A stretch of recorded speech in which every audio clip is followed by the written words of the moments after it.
नमस्कार, मी प्रतीक्षा. डीएनए मराठीमध्ये आपलं स्वागत. राहुरी मतदारसंघातील पोटनिवडणुकीचा प्रचार आता अंतिम टप्प्यात पोहोचला असून राजकीय वातावरण चांगलंच तापलंय.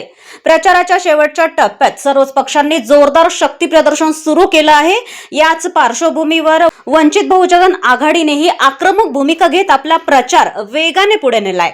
वंचित बहुजन आघाडीच्या उमेदवारांच्या प्रचारार्थ उद्या आलमगीर येथे सकाळी 10 वाजता जाहीर चौक सभेचं आयोजन करण्यात आलं आहे. या सभेला वंचित बहुजन आघाडीचे प्रमुख नेते सुजात आंबेडकर उपस्थित राहणार असल्याची माहिती अहिल्यानगर जिल्हाध्यक्ष योगेश साठे यांनी दिली आहे. या सभेत सुजात आंबेडकर स्थानिक प्रश्नांवर आपली भूमिका मांडणार का, तसेच विरोधकांवर कोणत्या मुद्द्यांवरून टीका करणार याकडे मतदारांचं लक्ष लागलं आहे. प्रचाराच्या अंतिम टप्प्यात ही सभा निर्णायक ठरणार का याबाबतही राजकीय वर्तुळात चांगलीच चर्चा रंगली आहे. दरम्यान या सभेच्या यशस्वी आयोजनासाठी नगर तालुकाध्यक्ष रविकिरण जाधव, भिंगार शहराध्यक्ष राजीव भिंगार दिवे, जिल्हा सल्लागार जेडी शिरसाट, मारुती पाटोळे, प्रतीक ठोकळ यांच्यासह कार्यकर्ते परिश्रम घेत आहेत. जय भीम, जय शिवराय. मी योगेश साठे, जिल्हाध्यक्ष वंचित बहुजन आघाडी, अहिल्यानगर दक्षिण.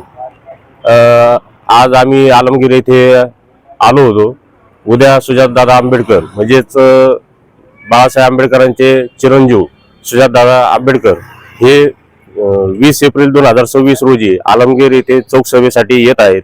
आणि त्यासाठी आम्ही आज भिंगार शहर अध्यक्ष, नगर तालुका अध्यक्ष, काही कार्यकर्ते यांच्यासमवेत आम्ही आज इथं नियोजनासंदर्भात आलो होतो.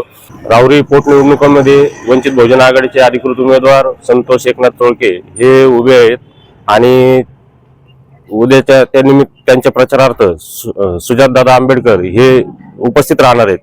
त्यामुळं आपल्या सर्व जनतेने इथं जास्तीत जास्त मोठ्या संख्येने उपस्थित राहावे, तसेच संतोष एकनाथ तोळके यांना भरघोस मताने निवडून द्यावे अशी विनंती करतो. जय भीम, जय शिवराय.